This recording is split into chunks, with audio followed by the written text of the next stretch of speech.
today's programme of Cispheil.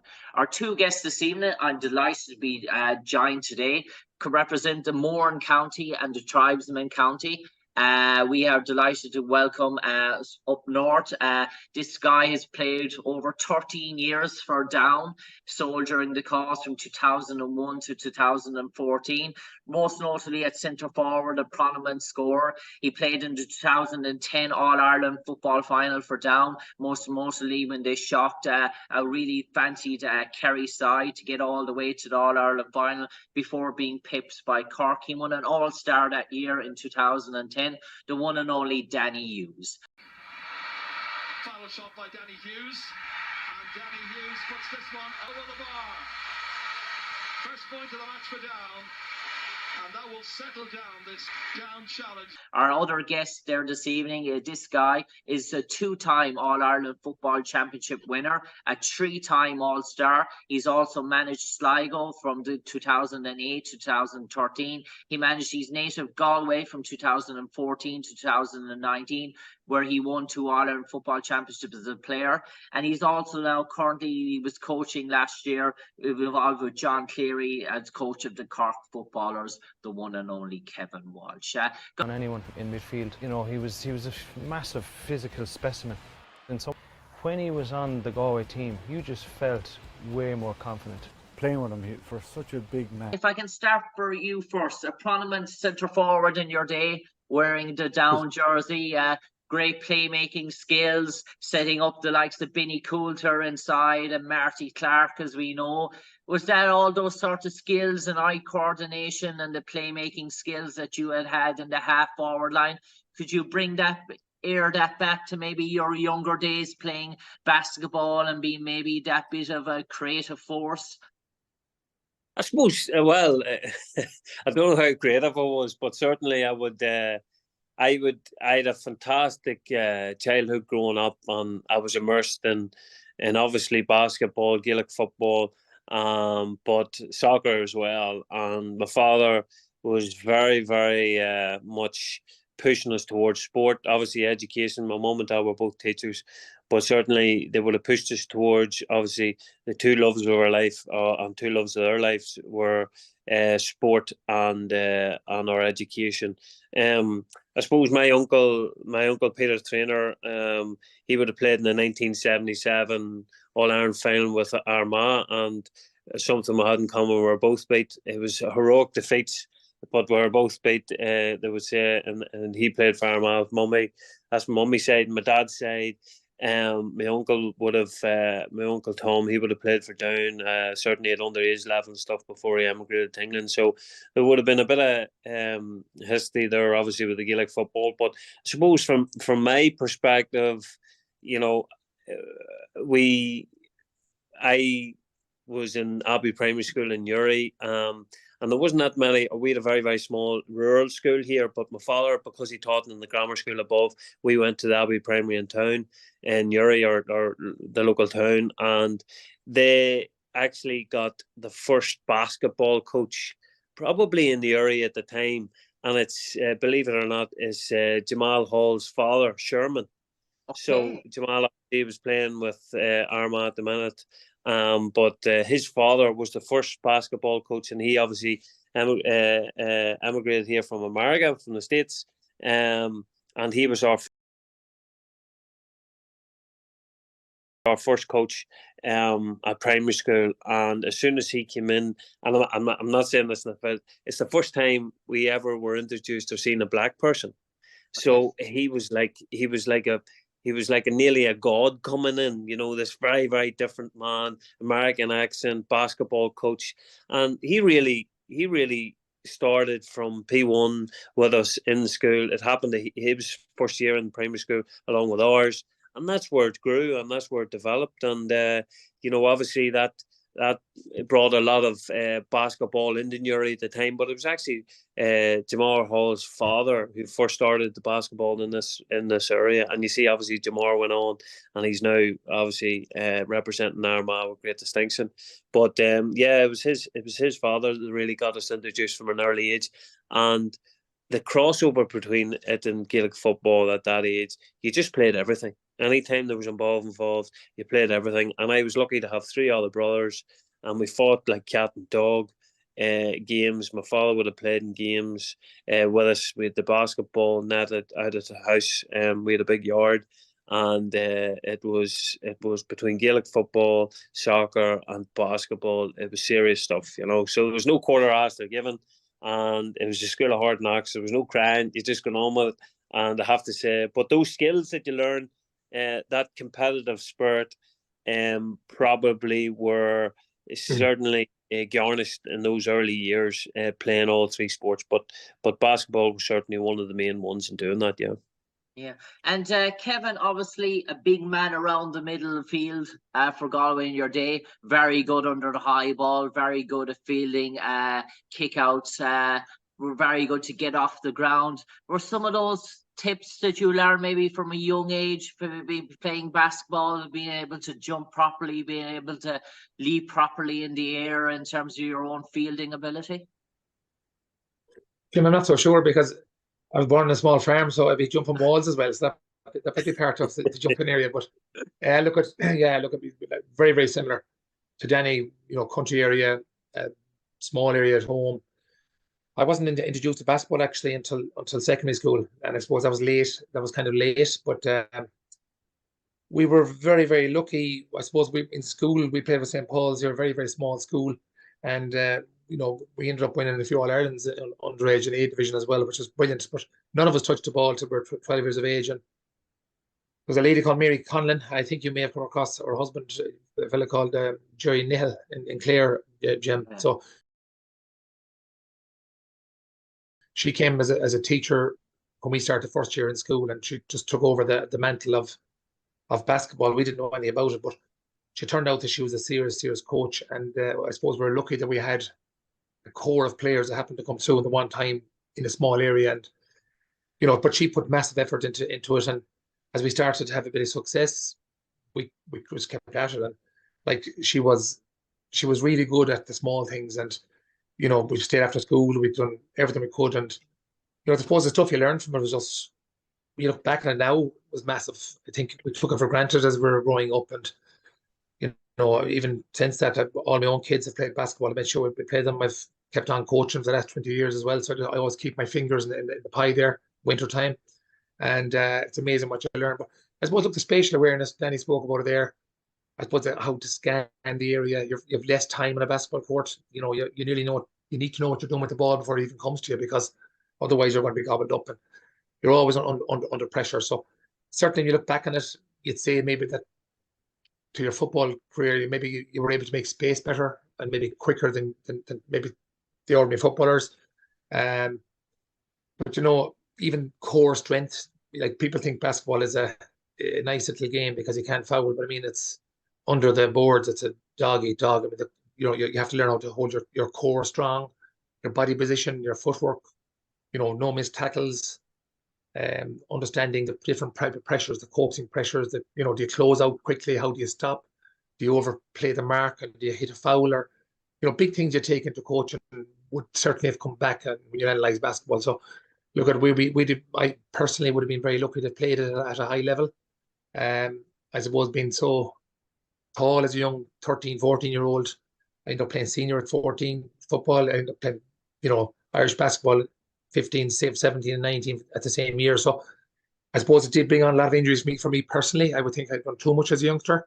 But maybe those injuries when I came to 2021 made me, I was slow down and have to change my own game even at that point, because just those injuries would make you think more. So look, I've learned a lot from that, and even from the basketball side of it, your timeouts with coaches. You know, you've got a minute there timeout, and they don't give 50 messages. They give you maybe 1 or 2. I think maybe that's where some Gaelic managers could take messages as well, that they keep firing things at players, and how much can you take in? So in the basketball, you get 1 or 2 messages only, particularly towards the end of a game. You're given 1 message, and you know, you kind of learn that sometimes less is more. And you know, just so that's something I would have taken from basketball, whether it's right or wrong, you try to evolve with that. So that's kind of the background for myself. I suppose, Danny, in terms of the classic two-sided player at the moment we know is David Clifford from Kerry. off both sides. He's so comfortable.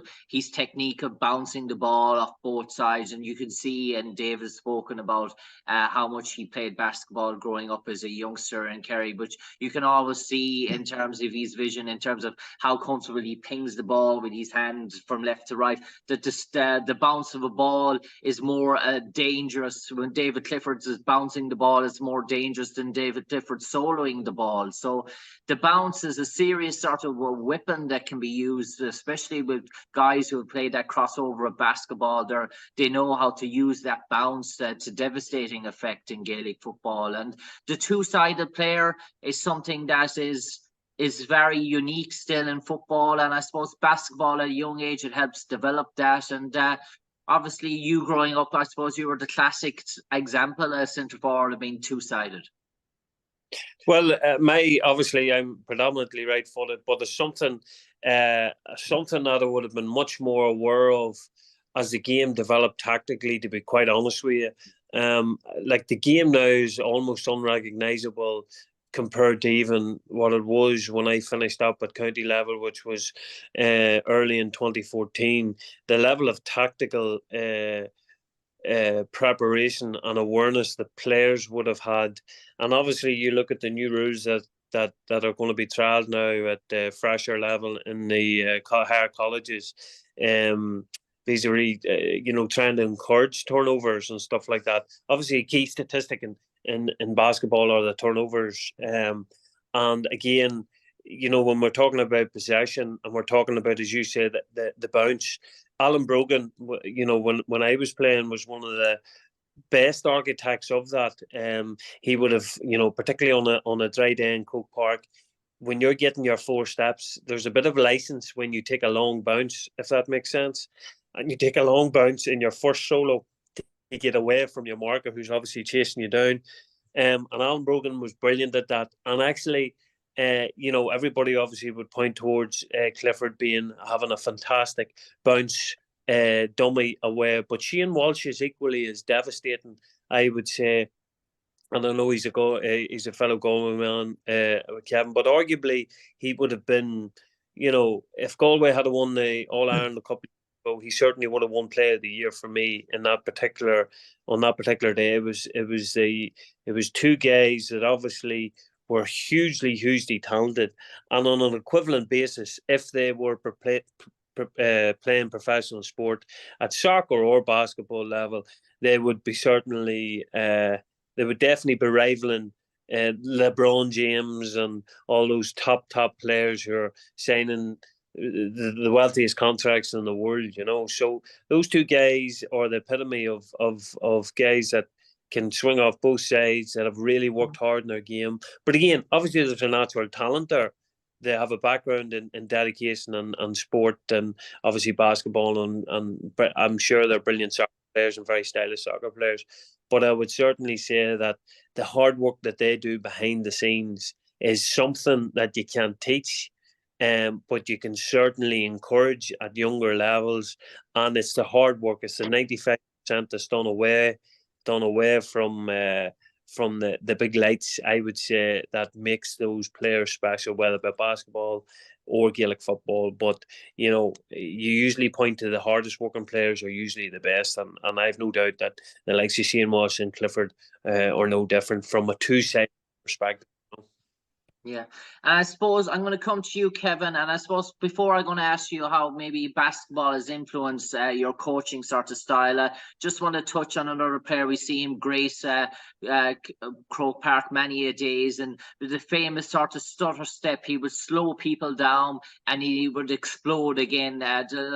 Sean Cavanagh from Tyrone, he used to be a famous exponent of that, where he'd bring a guy, he'd slow him down to a standpoint, and then he'd explode again off either foot in terms of the basketball. And everyone found it sort of impossible to sort of stop or curb him when he was doing that. And he was sort of one of those early sort of pioneers for bringing basketball tricks into the big stadiums and the big fields of Croke Park, Sean Cavanagh. Yeah, I suppose when you look at that, I suppose if you were ever coaching or thinking about how do you lose a marker, Jim, you have to say it's either it's change of pace or change of direction. or maybe use one of your teammates like they do in the basketball, like a screen. So unless you kind of get that into your head, you'll always have somebody that's going to be quick enough to go with you. So I think for the basketball side of it, I think you always learn you've got to stop up, go. You've only got 2 steps between play. You haven't got your 4 steps, and sometimes in Gaelic you get 8 steps if you're a small fella, and if you're a big fella, you might only get 3. So the rules are kind of that open in football compared to basketball. Basketball really teaches you how to lose an opponent, and like you mentioned about Sean there, he used to, I suppose, slow it down, like you said.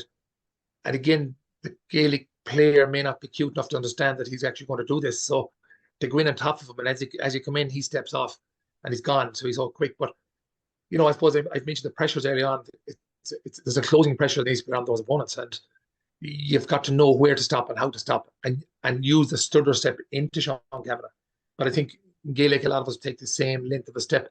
You go to Sean's brother, who played a lot of sweeping, would be always taking the long steps. And if you look at, would have missed tackles back in the sweeping area because not understanding the sweepers or the stutter step. So all these steps you're talking about, Jim, are absolutely massive in defense and attack. But yeah, look, I think most of the top basketball players that went on to be a top footballer has a trick, some kind of a trick, whether it's the one you speak about, Sean, or it's the Danny holding the fella off, and you know, with the power of the core, or the gooch, like I said, the bounce, the pull back bounce, Clifford, you know. But there's always one trick in there for the basketball. And I think that's where the basketball is a brilliant crossover. That, you know, you've played it so often, you have to learn how to use, I suppose, your trick in tight spaces. When it comes to a big pitch, it's far bigger than a hall, you will find space. So yeah, look, I just think there's always a trick there from the basketball side of it. And Kevin will be well aware of the screen, which is massive at the minute, where somebody's coming round on the loop, and the ball and the guy in possession is using his body as a screen, obviously, to slip it around to somebody who's coming from the outside in. And then not only is he obviously protecting the pursuing defender, but he's also given a bit of space away to allow the shot, because we're so condensed in a smaller space now with the way the defensive systems have gone. What you in effect have is probably less room than you used to have in order to get your shot away from a shooting position within that scoring zone. So, you know, it has become very statistical and very it's come down to probability now within those scoring zone areas. And you can listen, you can see the crossover between basketball, where to shoot, when to shoot, and obviously playing down the clock to get you into position when it is such a tight game, maybe 1 or 2 points to go, so that there's not a chance that the team can come back on the other side. So there's a huge amount of lessons that can be taken from basketball and Gaelic. And yeah, Kevin, I think that Danny. Yeah. Well, I was just going to say, I think that, you know, I see that Danny mentioned about the change of the rules in the colleges this year, and like from the rules I'm hearing is absolutely crazy without massive thought. You know, they're going to be trying these rules, and you know, you're talking about putting the ball out to the 45, the kick out. Sure, what's any coach going to do? Pull the whole lot outside, knowing the goalie can't go short. Now you've brought the game to another defensive level. I just think maybe it would be no harm for the powers that be to talk to a few basketball people. Like you're talking about a shot clock, you're talking about different things that puts people under pressure to make things happen. Like the few rules I'm hearing about, maybe I'm not hearing them all, but I mean, look at. I just think it's going to drive it worse. And why waste those years of trying those things out, frustrating people, instead of having a proper think camp with some basketball people and some people for other sports to look at, to say, to change the rules type of thing. I mean, you know, you look at the rugby, they change them every 2 years. You look at the basketball, the 3-point shot went down longer, the shot clock went down from 30 seconds to 24 seconds. They're continuously trying to make rule changes that outfox the coaches. You know, at the minute, I think the coaches are outfoxing the system, and it would just be lovely maybe if they started to think outside the box and give up the turkey dinners and bring in people inside that might have other things to offer, and look at the overall game, you know. And I suppose, Kevin, the last sort of GA question now before I sort of move on. And you obviously came in as an intercounty coach to Sligo, and obviously you're coming into a setup there. You're trying to organise them into the system. And we've seen many people try maybe to adopt the zone and the sort of zone defence. I give a classic example of our Clare footballers in the Munster final this year. They went down with Kerry and they tried to implement a zone after the space of 3 weeks after beating Cork, without having a proper sort of structure in it. And obviously Kerry were able to pick it apart. But then you look at someone like Derry that have just perfected that sort of zone that they were able to perfect Derry for the last sort of year, which teams find it impregnable to break. Aside from maybe Croke Park, a much tighter pitch, it's almost Derry don't give up goal chances. But coming into Sligo, and maybe Sligo, maybe we're so used to man-to-man football and playing player on player and trying to come in and try and maybe instill elements of a basketball defense and zone into that. Was it sort of challenging enough for players to get this sort of concept and grasp? And it's an awful lot harder than what people think it is, in terms of, players can just naturally know what zone is and adapt into these sort of systems. If you're not brought up in it, is it a harder thing to sort of grasp than people realise? Yeah, personally, I think it's a very hard thing to grasp. And you've mentioned 3 weeks there, like when they played Cork this year, as you said, they got over the line, that one. And then, if they try to do 3 weeks, like you said, 3 weeks isn't enough. It's actually confusing. I would say that ourselves and Cork, we may not have a whole lot done before we played Clare that time. That then gave us a 6-week break to actually try and perfect something we've been trying to play at the start. So look, at time is essential in this, Jim. And regardless how good you are as a coach, or even having the best players, you need time to implement all this. You're not going by individual talent, you're going by a team. And I suppose, then you talk about, you don't always have to go zone, you can go man to man if you've got the players that are able to mark man to man. But then you may have, some players that you mentioned early on who might be very, very skillful, but off the ball may not be able to mark properly. So then you have to balance with the team. Well, do I play the guy who's going to give us a few scores, but you're going to suffer somewhere else? And that's where you see a lot of debate, I think, goes on with the media and papers.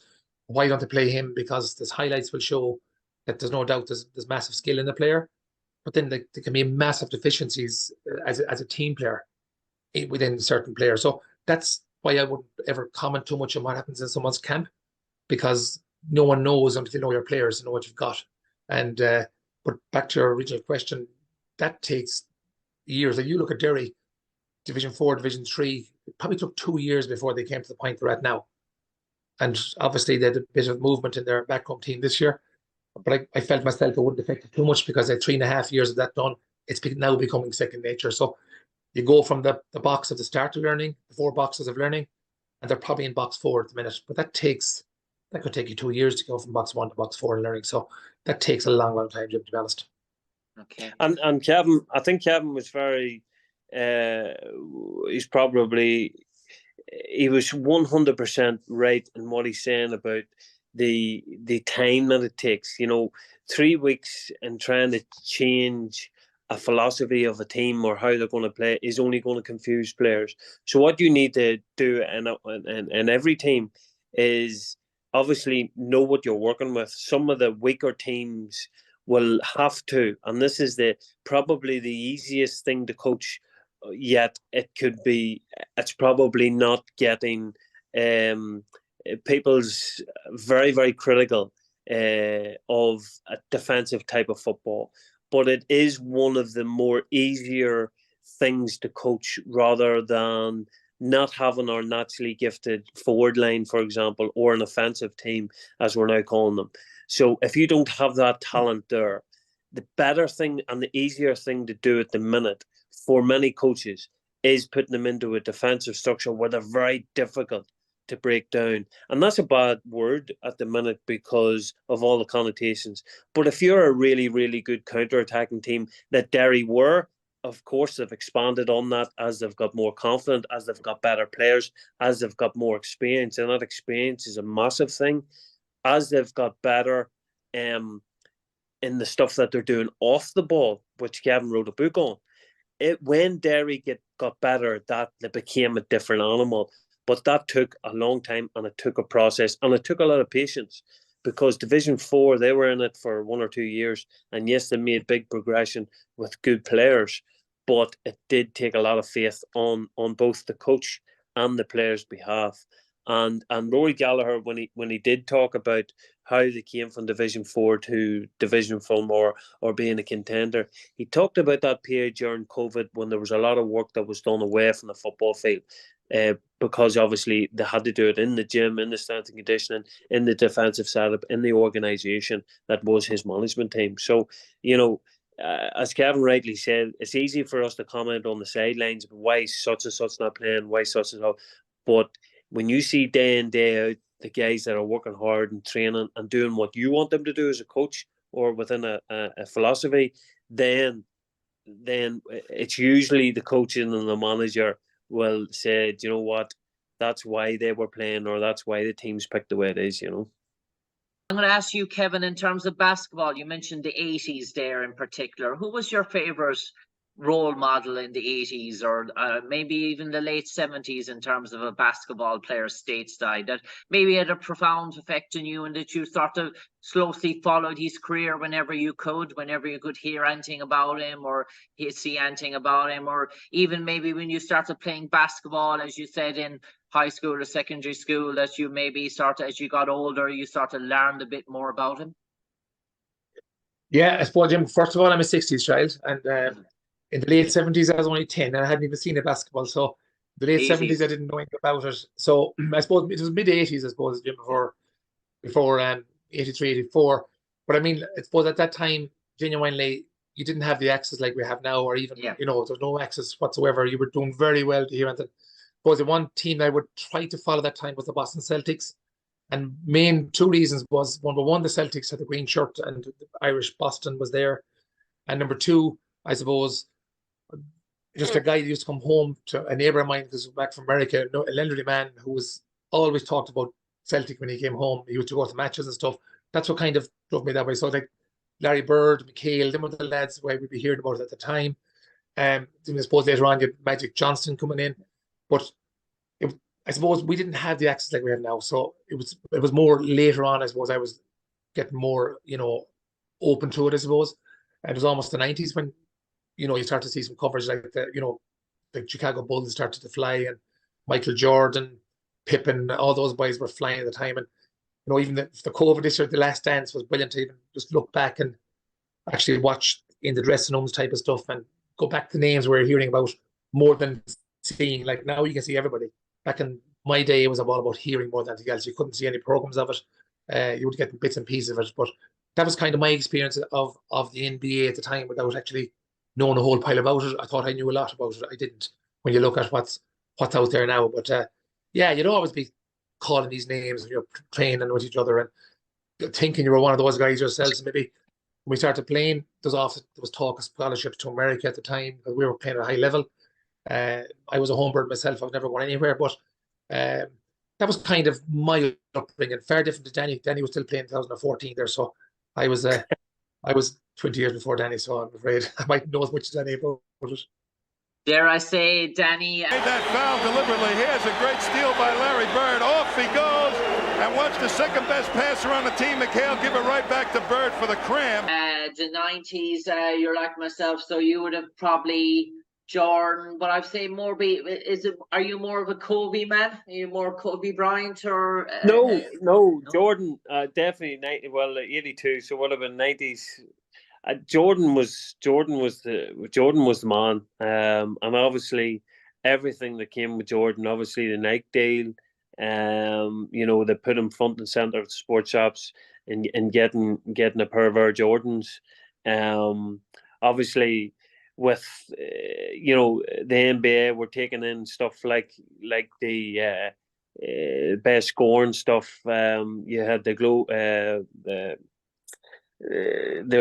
Olympics and stuff like that, where they started to introduce obviously the basketball into the Olympics, and I thought that was fantastic. Again, you just to see these guys in action, in the Olympics was just unbelievable.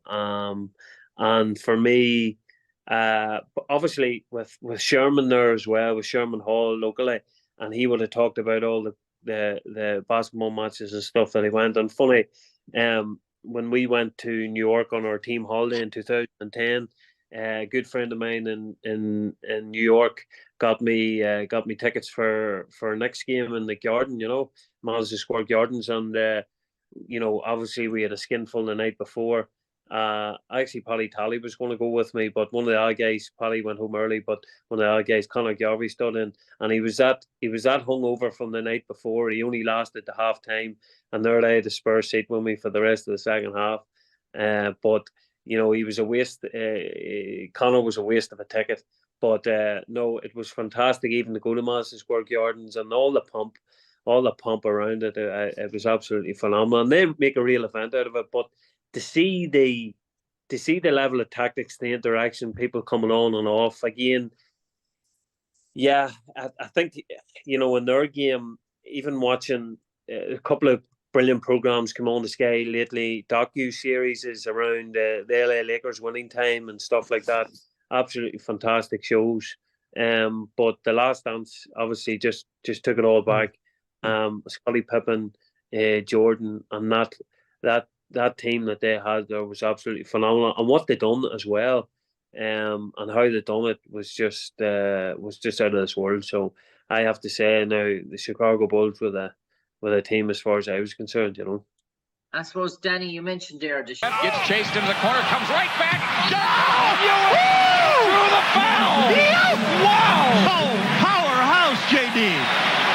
There's a poster play, folks. Chicago Bulls, and you mentioned Michael Jordan as a competitor, and he had such a determination to win, and he was sort of so driven in his sort of goals that basically he tried to have an influence in absolutely everything that sort of went on within the Chicago Bulls, and it caused some sort of friction sometimes that some of these players were even sort of scared of him in terms of his sort of reaction. Absolutely, Tim. And the thing about it, and Kevin will tell you, there's a Disney school of thought there that, and I would have within our management team last year, we wanted an intermediate championship, and I would have been slagging the rest of my best friends or my co-managers and coaches, and I would say, lads, this isn't a Disney movie. In contrast to, not everything's going to be perfect within the harmony of a winning squad. Winners tend to be really hateful bastards, and they are prepared to do whatever it takes to win. And I'm not talking about sledging or anything like that, but they are prepared to cross the line in order to win games. Roy Keane was like that. Again, he didn't care if people liked him or not. Michael Jordan didn't care whether people liked him or not. And again, it was that ability to take lead when others were maybe on their knees. He was prepared to take on the shots and take the leadership. And yes, he failed, of course.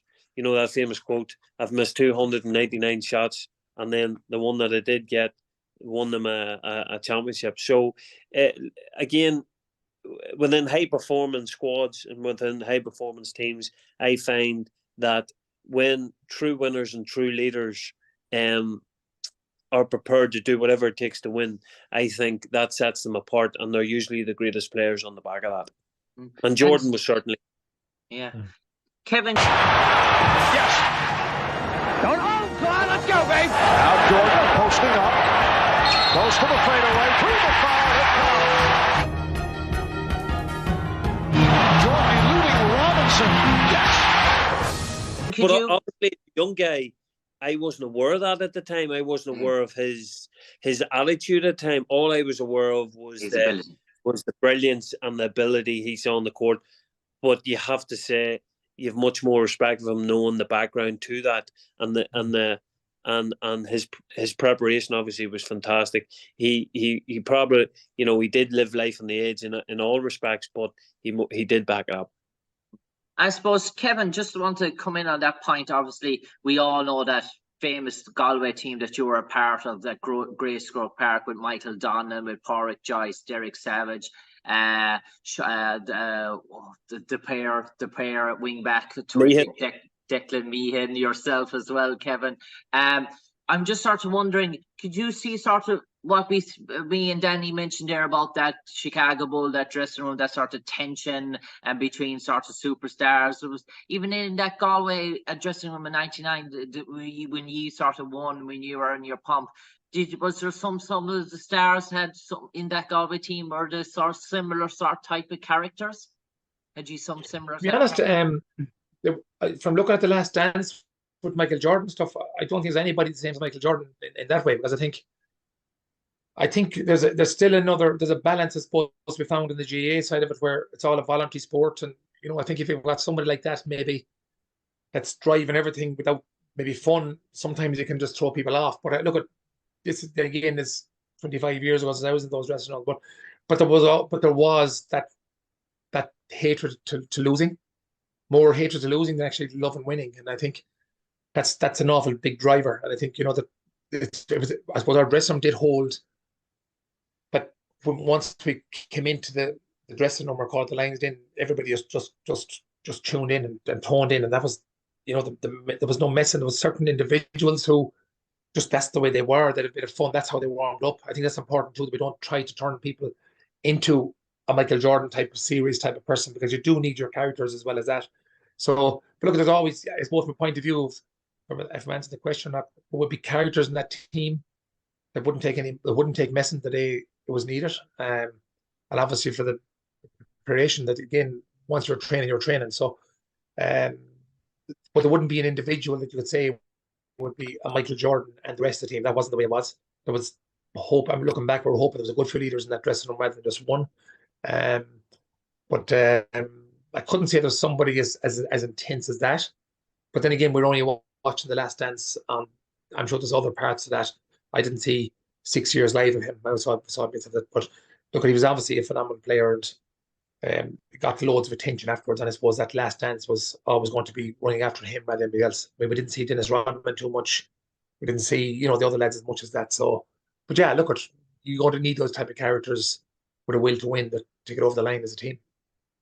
And Danny, you mentioned there about watching basketball in the 90s, and you mentioned about Jordan as well. And then we did sort of sudden burst of these sort of big men like Shaquille O'Neal. And were they sort of interesting characters for you to watch and see these guys and their level of professionalism, how, even though they were probably massive and big in stature, how they were able to go for 48 minutes, 60 minutes at times, up and down the court, obviously have that sort of sheer power, that sheer physique, and maybe the spring and jump for these guys who you might think, looking at them, I think that guy's not naturally fit, or that guy's a bit outlined. How can he be so effective?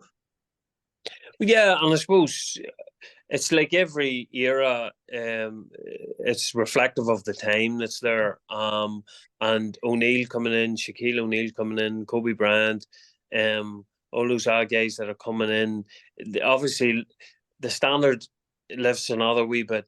I have to say, and as regards to Gaelic football, the standard is, I think the standard is now is higher than it's ever been. And that. A lot of people would say, "Oh, well, the football was better back." When I look at the amount of turnovers and possessions given away, when you look at the statistics, I think it's went from like 59% turnover rate in the season in 2014 to something like 29% now last season. So when you look at the quality, you would have to say that the quality has increased every year, and that's no different than the NBA. That's no different than the level of preparation, the level of athlete that is now operating. And obviously with the pressures of social media and stuff, you can see that these guys are superstars, they're multimillionaires. They have to eat, live and breathe their professional sport. There is no room for them to, I suppose, have that downtime or alone time, quiet time. It's not like it was back in the 90s or early 2000s when everything wasn't as accessible. So on one side, yes, they are getting paid a lot of money, but there's a huge payoff on the other side in terms of their life. It's really serious. We're talking about professional. It's really unbelievable. 82 games season, 82 games, and that's not even the playoffs. You know, when you're talking about indentured slaves, yes, they're getting paid for it, and they're getting well paid for it. But there is an argument there that there is an indentured slave element to it. There's no doubt about that, and their life isn't their own. And with that, with American football, with basketball, with baseball, there's a huge mental health element of that, particularly when they step away or when they get into trouble. And obviously, the American football is a major thing with the CRT and stuff, the head injuries and then the implications for that later in life. But seriously, I would say in basketball, vis-a-vis the mental health and of the athletes, I would say if you asked or they done a straw poll of it, I'd say it wouldn't be as good as it should be or could be. Lakers have two. Bryant to shot.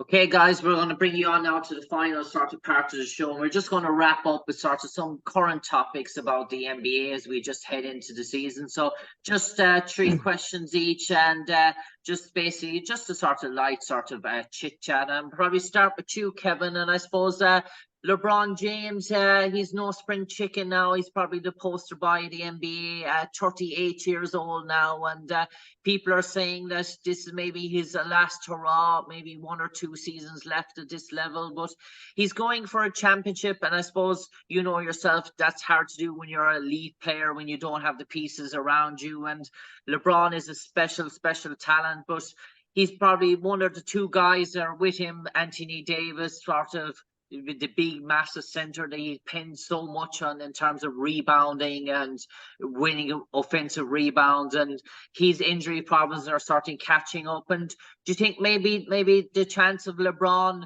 achieving past success that he did with Miami and Cleveland, winning NBA titles, are those days too gone? Is it too much to expect a 38-year-old to bring a team to that level, or is he a freak of nature for 38 years of age? Well, I think he's proved already he's a freak of nature, so he's just unbelievable. But I suppose just for myself, would you believe it? I think 2003, I was at an all-star trip in San Diego, and we heard about this match up in LA, so we took a taxi up, 6 of us, and went up excuse me, to LA to watch a home game. It was a brilliant spectacle to watch. It happened to be the LA. The fact you asked me that question there now, but look at, he's 38, going on 39. He's just a total freak. But I think, if we look at the way they finished the season last year, I think they were 17-7 in the last. They're 13th in the league, and they come up to 7th to get the playoff position. I think they made a few wise kind of signings at the time. So they're obviously looking long term, and to do that mid-season like that and turn the way they turned, I think they're really well set up for next year, to be honest. I think LeBron will be the piece of the jigsaw there. He's not struggling injury-wise. He just seems to be performing all the time. Maybe he mightn't play as many games as he would have in the past. They'll have to work with him on that, because he's, as I say, he's heading toward the 40. But look, he's so much to offer yet, and I think money won't be his driver. I think to get another one of those rings will be his driver at this stage. He just loves to win. I'm sure if we see a last dance of him in the years to come inside that dressing room, he's obviously just a fierce competitor as well. But if you look at, the D'Angelo Russell and the guys that came in there last year on transfer, that they've seemed to have made a huge difference there. And, it's like Gab Vincent and boys are going to actually drive him on. And I think he's not just going to be on his own. I think that team seems to be progressing, and I'll be surprised if they're not touching for the big one next year there. Yeah. With an answer. Here's James to the bucket again. Allow me to introduce myself. I suppose, Danny, a team that got to not last year, but the year before, they got to the NBA Finals, and an awful lot was made about them, the Boston Celtics, with sort of 2 upcoming superstars, Jaylen Brown and Jayson Tatum. And last year, they're expected to go far, and then Jimmy Butler, Jimmy Buckets went crazy in the playoffs and downed them basically on his own. He went to sort of superstar mode, and it sort of shocked Boston. And they've sprang and reacted now. They've gone out and recruited Porzingis. They traded away Marcus Smart. They've got Drew Holiday in. So they're starting to make a focus now that this is probably their time with these sort of two superstars. Do you think they've recruited wisely to last year's sting? Because it really hurt them, Boston. It hurt them big time getting knocked out by Miami. Yeah, and I think in the East, it probably boils down to the Celtics, the Bucks, probably Miami Heat will come in there as well. But I think Boston Celtics probably on paper would have the best 4 or 5, 6 players, but depth might be an issue for them. And obviously the trades that they did make are very, very strong. But obviously they've lost a wee bit there in the background. But, they just haven't been able to get over that hump. And probably in the margins outside of those 4 or 5 top players, superstars, all-stars, they'll need to get a wee bit more from them if they're going to they get number 18 back in the garden. But certainly, I think Celtics will not be far away now. They certainly won't be far away. But again, it's just getting over that hump's going to be their big thing. But listen, it also obviously depends on how the new guys are going to fit into the team and how well they're going to adapt. But if they keep them all healthy, there's no reason why Boston can't win the whole lot. I suppose coming to you, Kevin, I suppose every 10 years there's great excitement about a special superstar that could... Doesn't matter. You can make shots like that. You can wear them however you want. Love this little curl off the post-up action, gets body contact. Look at the control. Show the muscles in that weight room. Come into the NBA. That could be a game changer. That could be the next person that's being talked about for the next 10 years or so. And this sort of buzz came in this year about this young guy over in France, 7 foot, over 7'3", 7'4", Victor Wembanyama, going to the San Antonio Spurs under a legendary coach like Coach Popovich, Greg Popovich. We know San Antonio Spurs in the past, they had the great Tim Duncan, David Robinson, Tony Parker. But he's still very light enough sort of a frame for him. The people are coming in expecting to hit the ground running like LeBron did, like Kobe did, in terms of, is that too much expectation from a youngster to come from playing in France all the way over to the NBA and maybe have that impact maybe straight off? Because the NBA is grueling, as you know, physically demanding. Is it going to take maybe a year or two before San Antonio are going to really see his true talents? Is it too much to expect him to be this superstar straight from the off? Well, I certainly hope that that's not what they expect in that team, because he's 19 years of age. I think, like I said, 7'4", 230 pounds, which isn't massive. I think I'm that myself, and I'm a foot smaller, so maybe I'm overweight. But it's going to take him time to grow into himself, and even the conditioning, the professional conditioning of it. And I happen to be watching a little bit of David Beckham there going to Madrid, and all the expectation that comes with that thing can take a lot out. So I'd be hoping they wrap him up a little bit in cotton wool and not be trying to drive him to be a leader straight away, because 19 years of age, not experiencing this at the minute, moving home, all that type of stuff, moving away. There's loads of things to contend with before he actually probably can become a very good player. So I'd be hoping there'd be total patience with them. And again, we're back to the media. And I was looking at, I've dealt with media over the last 15, 20 years. But again, straight away, all the talk is about this guy. And I suppose he's brought it on himself, the fact he's been so good and he's #1 pick and all that kind of stuff. So I just think he will take time. I think he's 7'4", massive light frame, muscles, giant bones at that height. Is it still developed fully?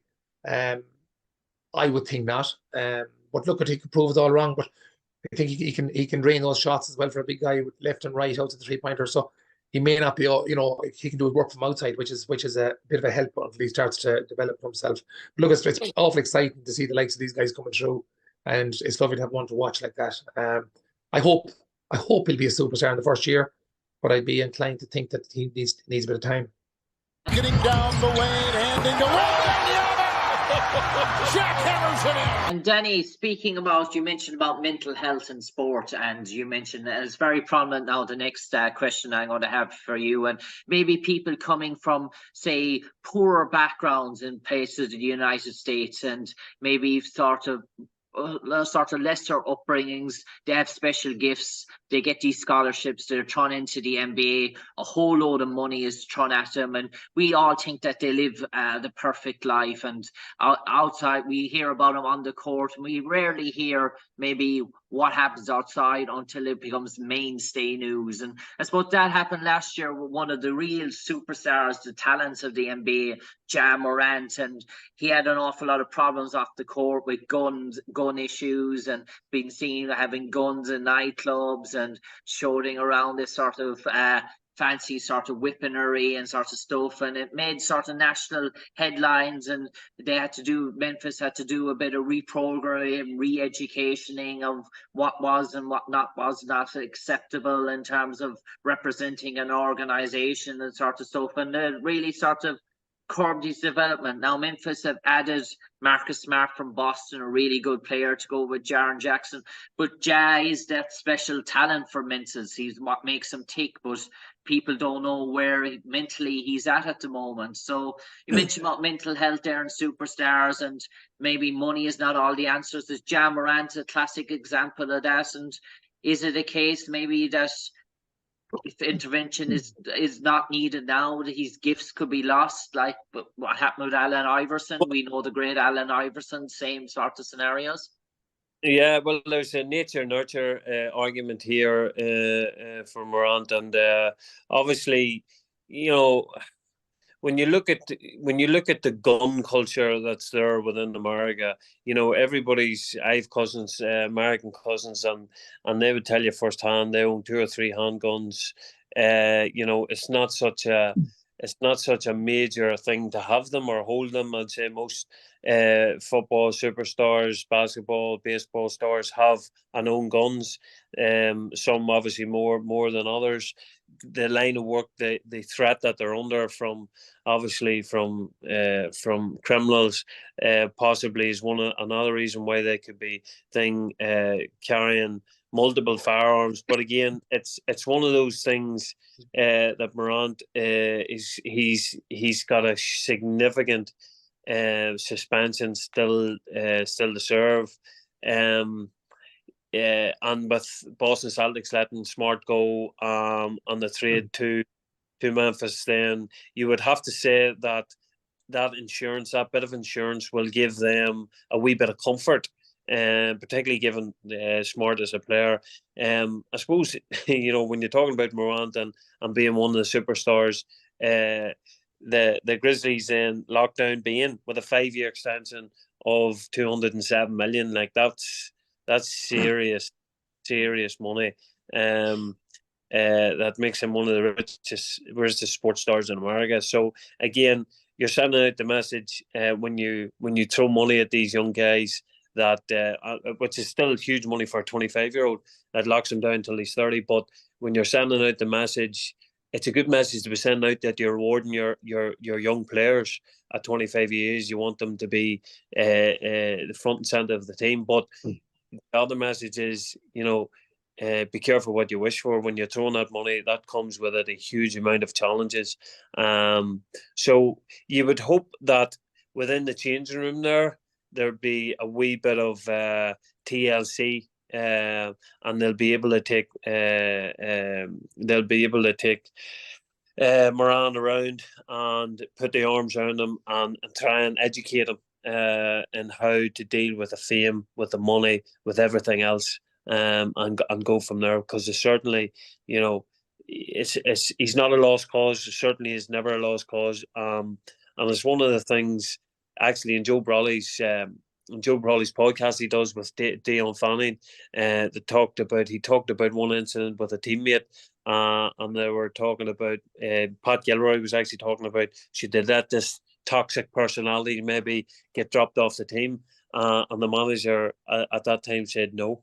He said, that's not what we do here. He's our teammate. We've got to keep these guys involved. So again, professional sport, amateur sport, it doesn't really matter. There is toxic personalities, and it tends to be very talented individuals within that. It's about making sure that you can take them along with you, and you can re-educate them, re-educate them, or take them around to your way of thinking, because you just don't know what goes on in the background of anybody's life, Coach told you, Rookie of the Year a couple of years ago, he puts up a three, got it, but he's not a very good three-point shooter. That's the thing he's been working on. Nailed the shot, fouled on the play. I suppose, Kevin, as a manager, sometimes coming into sort of clubs and intercounty sort of scenes, that there's evolutions in teams, and teams go through cycles where certain teams have come to the end of the road. And in Gaelic football, it's about introducing young players from your underage systems. But in the basketball mode, it's sometimes of moving players on, and maybe the trade market, and rebuilding and starting and trying to get draft picks and sort of moving again. But the Chicago Bulls now we know the legendary franchise with Pippen and Rodman, but they've had invested in these sort of three current stars now, Zach Lavine, DeRozan, Vucevic, for a number of years now. They failed to make the playoffs in the last 3 or 4 years when they were widely tipped to do so. Many people are saying, is it time now for Chicago Bulls maybe to trade away one or two of those pieces, and maybe get in a few youngsters, get in a few draft picks, and maybe start again? Because if they're not making the playoffs for a fable organization like Chicago Bulls, and when you have three superstars and you're not making the playoffs, surely it's deemed a disaster, and it's not progress for them. So is this really the final year for Chicago to go with this project for one more year and then say, right, we need to tear it up and start again? Yeah, it's a hard one to answer from over here, Jim, because and Danny mentioned there, you're looking at, take Man United at the minute, the biggest spenders in the league, managers after managers coming in. You have to ask the question: is it the culture that's wrong, or is it the players that just can't gel together? Is there something else inside in that club at the minute that does not let that happen? Is it, when all the good things happened at the Last Dance, did they take all that for granted? Stay too long? There's loads of questions you're going to have to throw back at you on that one. But I suppose, from just what you were reading and looking at there, it looks like that 2025 is going to be the next time that it makes financial sense for them to actually start to invest again. But is it down to investment, or is it down to culture? Is it down to what's happening in the whole club? And if you've got these superstars coming in and coming out, does it mean that buying young talent is going to make it tick? Or do you have to look at the overhaul of the whole thing? And Danny, you mentioned early on about even a club that just getting somebody in to look at your own club structure, even in small clubs. Or do you keep bringing in managers to hope they have a different year? So to answer the question, Jim, I'm not so sure what exactly happens. I'm going to put my own manager's hat on. Is there, you've mentioned about the toxic environment there, Danny, a minute ago. Is there players in that group that might be toxic? Yes, we try to keep everybody, he's your teammate and all that kind of stuff, but is there certain things in there that you can no longer hold your teammate if you want to succeed? There's loads of those questions, but look, we'll see what happens. But I'd say, with the looks of things, they're going to be sitting as they are for this year, and to draft some picks and the financial situation will probably look better for them in 2025. So I don't expect to see too much different from them the year coming. They could still make the playoffs, but that'll probably be as far as they go. But that's my thought on it. With my manager's hat on, maybe there's a little bit more going on there. Oh my goodness, no block out for the Celtics. I suppose final question to you before I wrap up and come to your predictions, Danny. And I know myself about James Harden all too well, being a Houston Rockets fan, and what James did over in Houston. He's a league to his own. He's like Kyrie Irvine. There's something is just I don't know, something's just not right there. But Harden obviously came to Philly. Daryl Morey brought him into Philly, brought him in from Houston. Doc Rivers, an excellent coach. Doc was a bit hesitant about it straight off from the bat. They had something good going with Joel Embiid. Obviously, last year in the playoffs, they failed. Basically, James spoke up. Dara to Daryl. Doc got the boot. And now all of a sudden it seems now before the start of the season that James Harden has decided Philly's not for me. I think I want to go back to Los Angeles and sort of stuff. And has it really been a disaster really for Philadelphia heading into the new season? That they're coming 2 weeks out from the start of the season. James Harden looks like he wants to out of there now. Joel Embiid is going to be left, and they invested all so much to get him into the club. And now all of a sudden it looks like that investment is going to come back to bite him, really.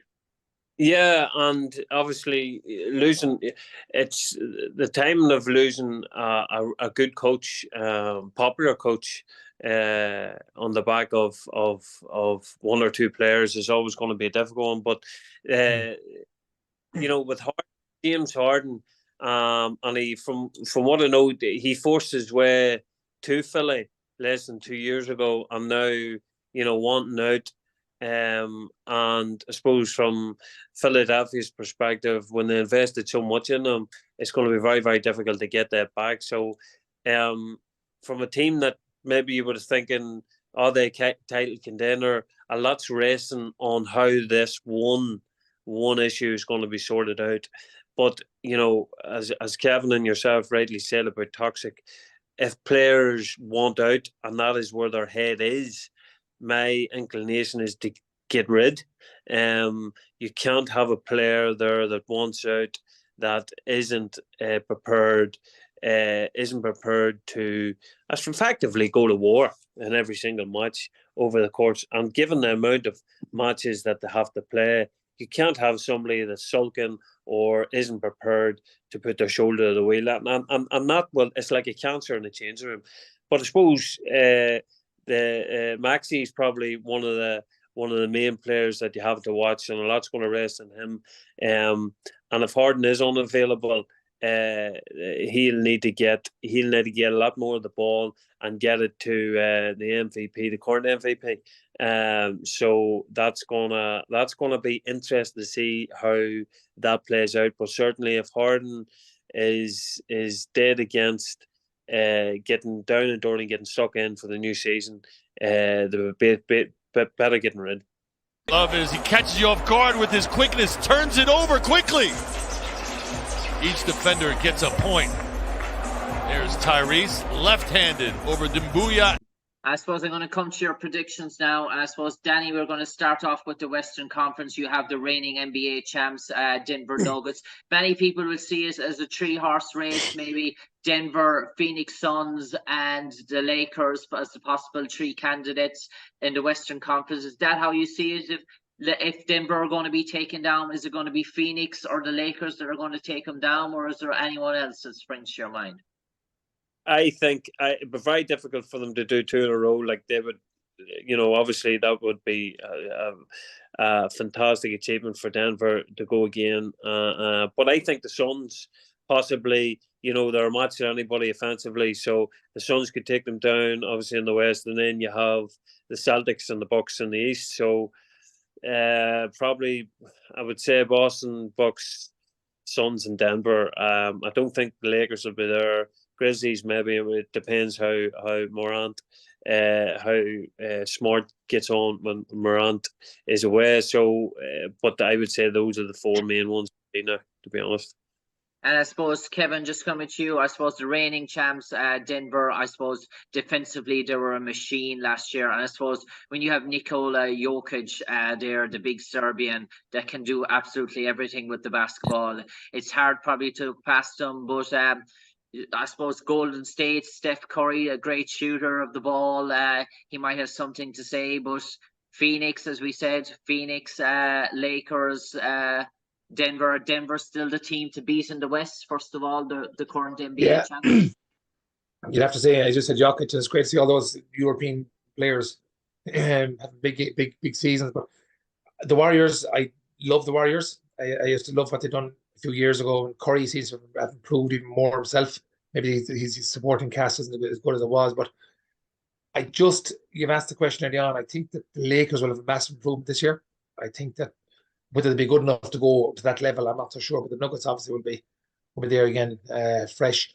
And Boston and back in the 80s. I'd like to see Celtic. I think they'll become very, very close. And for me personally, I'd love to see them getting over the line and have it with the Lakers. Okay, so we're by the judge of things, guys, we're thinking it's going to be either a Denver-Boston final or a Phoenix-Boston final by the sounds of things, anyway. But that we're going to wrap it up there. Kevin, Danny, thanks for joining us today for the second episode of Cispheil. Do check it out. Danny Hughes sharing his memories of Down interaction and how Gaelic football interacts with basketball. Thanks for sharing your knowledge about your heroes. For Kevin Walsh, it was Kevin McHale and Larry Bird, and for Danny Hughes, it was Michael Jordan growing up. This wraps up this episode of Cispheil. From me, Jim Conlan, to you, Kevin Walsh, to you, Danny Hughes. Stay safe and keep hooping. Take care, guys. Thank you. Thank you. Thank you, Jim.